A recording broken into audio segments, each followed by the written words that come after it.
अध्यक्षता करते हैं। नई विधानसभा का सबसे सीनियर विधायक प्रोटेम स्पीकर होता है ताकि नई विधानसभा के आरंभ में कोई विवाद ना हो और इसकी गरिमा बनी रहे। प्रोटेम स्पीकर ही स्पीकर और डिप्टी स्पीकर का चुनाव भी कराता है।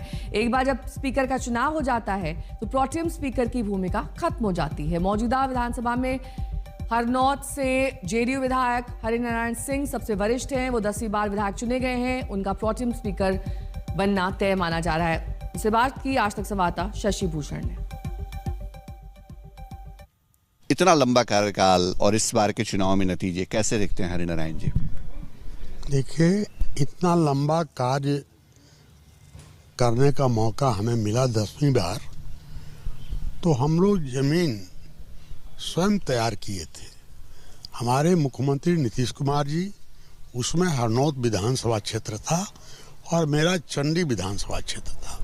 इस बार की जो जीत है या एनडीए की जीत, इसको कैसे लेते हैं? देखिए, ये जो जीत है 2005 से लगातार 20 साल तक माननीय मुख्यमंत्री नीतीश कुमार के नेतृत्व में सरकार चली और 2005 के पहले बिहार क्या था, इस 20 वर्षों में बिहार में अचानक बदलाव आया।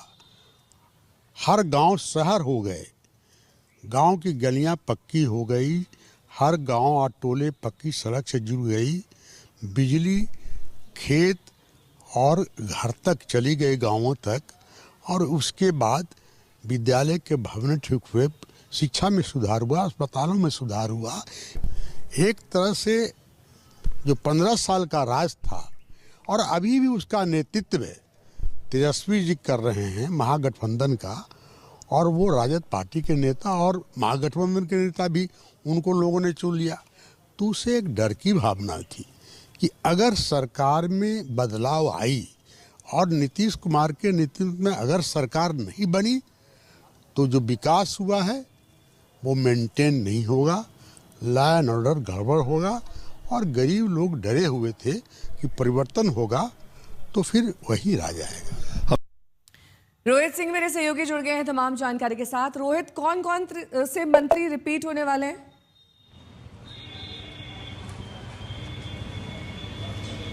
देखिए, जहाँ तक जानकारी मिल रही है कि 20 जो विधायक है वो मंत्री पद की शपथ ले सकते हैं, और बीजेपी से भी जो है बहुत सारे जो है पुराने चेहरे को रिपीट किया जा सकता है। चर्चा है कि सम्राट चौधरी को ही डिप्टी सीएम के रूप में जो है कंटिन्यू किया जाएगा। विजय सिन्हा जो है उसमें वो रहेंगे, नितिन नवीन जो है वो मंत्री रहेंगे, यानी बहुत सारे जो चेहरे हैं वो कंटिन्यू करेंगे। हालांकि कुछ नए चेहरे भी शामिल हो सकते हैं। वैसे ही जेडीयू की भी स्थिति है, विजेंद्र यादव हो, विजय सिन्हा हो, माफ़ कीजिएगा विजय चौधरी हो या अशोक चौधरी हो, ये तमाम जो नीतीश कुमार के करीबी हैं, ये भी जो है इनका मंत्री बनना लगभग जो है तय माना जा रहा है। हाँ, चिराग पासवान की पार्टी से सारे लोग जो होंगे नए चेहरे होंगे, क्योंकि तमाम विधायक जो है वो पहली बार जो है विधानसभा पहुँच रहे हैं। तो राजू तिवारी जो प्रदेश अध्यक्ष भी हैं, इस बार विधायक बने हैं, उनका मंत्री बनना भी जो है वो तय माना जा रहा है। सुरेश पासवान का नाम भी चल रहा है मंत्री बनने को लेकर।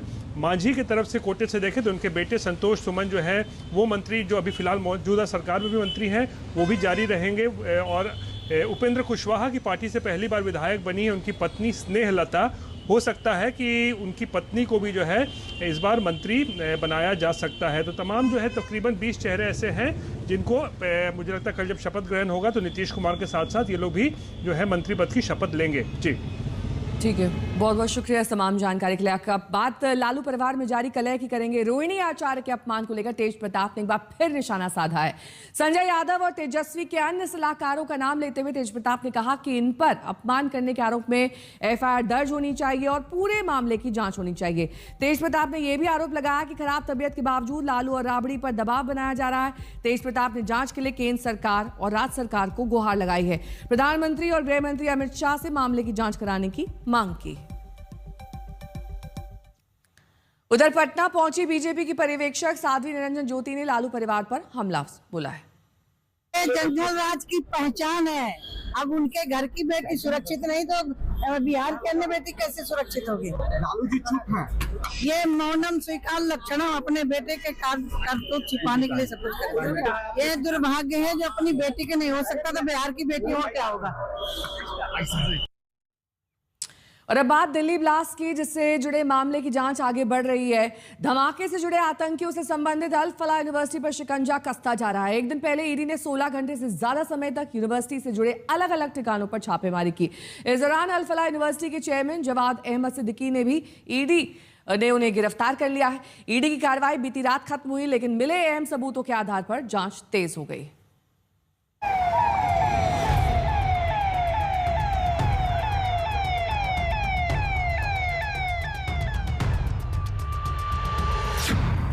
क्या अल फलाह यूनिवर्सिटी के फंड का इस्तेमाल आतंकी गतिविधियों में हुआ? क्या यूनिवर्सिटी की आड़ में आतंकियों की मदद की जा रही थी?